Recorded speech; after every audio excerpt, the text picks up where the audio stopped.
வணக்கம் மாணவர்களே. இந்த வீடியோவில் 11ஆம் வகுப்பு கணிதம் அத்தியாயம் 7 அணிகளும் அணிக்கோவைகளும் இதில் எடுத்துக்காட்டு 7ல் 9 பார்க்க போகிறோம். என்ன கொடுத்துருக்காங்க பாருங்க, 3 அணிகள் பெருக்கல்ல இருக்கு. இது பெருக்கி வரக்கூடிய ஆன்சர் எதுக்கு சமமாக இருக்குமா? 0க்கு சமமாக இருக்குன்னு சொல்லியிருக்காங்க. நம்ம என்ன கண்டுபிடிக்கணும்? எக்ஸோட மதிப்பை கண்டுபிடிக்கணும். இதில் இருக்கக்கூடிய எக்ஸோட மதிப்பை கண்டுபிடிக்கணும். இந்த 3 அணிகளையும் பெருக்கி சுருக்கி எக்ஸோட மதிப்பை நம்ம கண்டுபிடிக்கலாமா? பாருங்க, கொடுத்துருந்த அணி சமன்பாட்டை எடுத்து நம்ம எழுதிட்டோம். முதல்ல இந்த முதல் 2 அணிகளையும் பெருக்கணும், ஒரு அணி கிடைக்கும். அந்த அணியவும் இந்த 3வது அணியவும் நம்ம பெருக்கணும். சரியா? இப்போ பாருங்க, இது ரெண்டையும் நம்ம பெருக்க போறோம். இந்த முதல் அணியோட வரிசை என்ன பாருங்க, ஒரே ஒரு நிறை இருக்கு. நிரல்கள் எத்தனை? 1 2 3 3 நிரல்கள் இருக்கு. அப்ப இந்த முதல் அணியோட வரிசை 1/3 இல்லது 1 × 3. சரியா? இந்த ரெண்டாவது பாருங்க, எத்தனை நிறை இருக்கு? 1 2 3 3 நிறைகள் இருக்கு.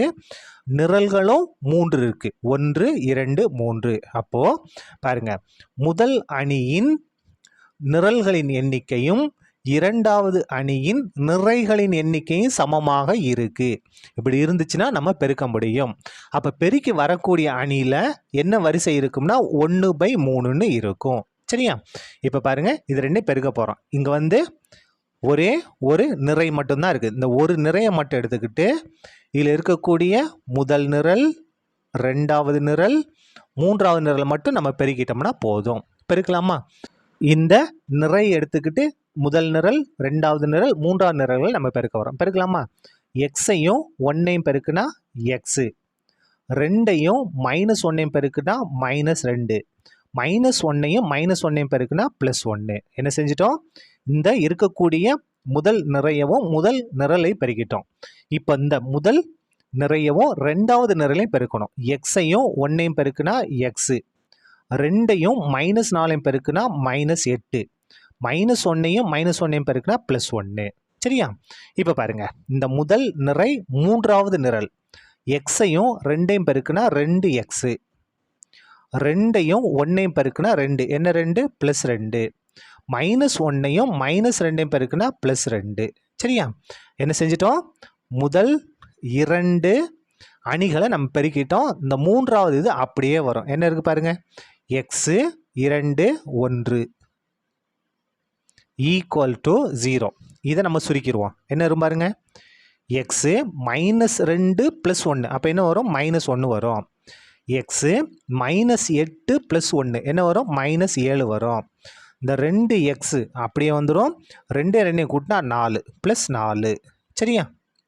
இந்த இது அப்படியே வந்துடும். பாருங்க, x 2 1 இது எதுக்கு சமமாக இருக்குன்னு கொடுத்துருக்காங்க? 0வுக்கு சமமாக இருக்கிறது. இப்போ பாருங்க, இதனுடைய பெருக்கல் பலன் இந்த 2 அணியும் நம்ம பெருக்க போகிறோம். இந்த முதல் அணி இருக்குல்ல, இதோட வரிசை என்ன? ஒரே ஒரு நிறை 1 நிரல்கள் எத்தனை? 3 இருக்கு, 3. இந்த ரெண்டாவது இருக்கு இல்லையா, இதில் எத்தனை நிறை இருக்குது பாருங்க, 1 2 3 3 நிறைகள் இருக்கு. நிரல் எத்தனை? 1 தான் இருக்கு. அப்போ முதல் அணியின் நிரல்களின் எண்ணிக்கையும் இரண்டாவது அணியின் நிறைகளின் எண்ணிக்கையும் சமமாக இருக்கிறது. அதனால நம்ம என்ன செய்யலாம்? இது ரெண்டையும் பெருக்க முடியும். பெருக்கி வர்றது என்னவா இருக்கும்? 1/1 வரிசையுடைய அணியாக இருக்கும். அதாவது ஒரே ஒரு நிறை, ஒரே ஒரு நிரல் இருக்கும். இப்போ பாருங்க, இதை எடுத்துக்கிட்டு இதை அப்படியே பெருக்க வேண்டியதுதான். இந்த நிறை எடுத்துக்கிட்டு இந்த நிரலை பெருக்கிறோம். அப்போ x -1ஐயும் எக்ஸையும் பெருக்கிறோம். என்ன வரும்? x -1 × x plus x -7ஐயும் 2ஐயும் பெருக்கிறோம். x -7 × 2. அதுக்கடுத்து 2x + 4ஐயும் 1ஐயும் பெருக்கிறோம். 2x + 4 × 1 = 0. இந்த 2 பெருக்கிட்டோம். அவ்வளோதான். பாருங்கள், இது எல்லாம் சேர்ந்தது ஒரு நிறை, எல்லாம் சேர்ந்தது ஒரே ஒரு நிரல். இப்போ இந்த எக்ஸை உள்ளே பெருக்குங்க. எக்ஸையும் பெருக்குனா x², எக்ஸையும் -1ஐயும் பெருக்குனா -x. 2 உள்ளே பெருக்குங்க. +2x -14. 1 உள்ளே பெருக்கினா என்ன வரும்? 1 2x பெருக்கினா 2x, 1 4 4 = 0. இப்போ பாருங்கள், x² 1 தான் இருக்குது. x². x உறுப்பு பாருங்கள், இங்கே ஒரு 2x, இங்கே ஒரு 2x கூட்டினா 4x. 4xலேருந்து ஒரு எக்ஸை கழிச்சோம்னா +3x. அதுக்கடுத்து மாறிலி உறுப்பு பாருங்க -14 + 4. அப்போ நமக்கு என்ன வரும்? -10 = 0. ஒரு இருபடி சமன்பாடு நமக்கு கிடச்சிருக்கு. இதை நம்ம காரணிப்படுத்த போகிறோம். என்ன செய்யணும்? x² கீழ் 1ஐயும் மாறிலி உறுப்பு -10ஐயும் பெருக்கணும். அப்போ 1 பெருக்கல் -10 = -10. எக்ஸோட கீழ் 3. இரண்டு எண்களை பெருக்கும்போது -10 வரணும். கூட்டினாலோ கழிச்சாலோ 3 வரணும். எந்த நம்பர்? 2 10. ஓரத்தில் மைனஸ் இருக்குது. அப்போ சின்ன நம்பருக்கு மைனஸ். பாருங்கள், -2ஐயும் 5ஐயும் பெருக்குனா -10. 5லேருந்து 2 கழிச்சா 3. கரெக்டாக வந்துருச்சா? பை இப்போ என்ன செய்யணும்னா இந்த x² உறுப்பில் அடுக்க விட்டுட்டு அடிமானதை மட்டும் எடுக்கணும். எக்ஸு அப்போது x - 2 இன்ட்டு x + 5 = 0. ரெண்டாக பிரிச்சுருவோமா?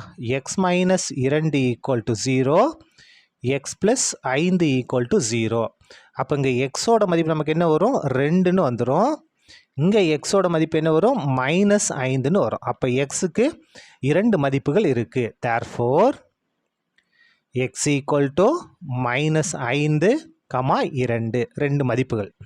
இதுதான் நமக்கு தேவையான எக்ஸின் மதிப்புகள். சரியா? அவ்வளோதான். இந்த கணக்கு முடிந்தது. நன்றி.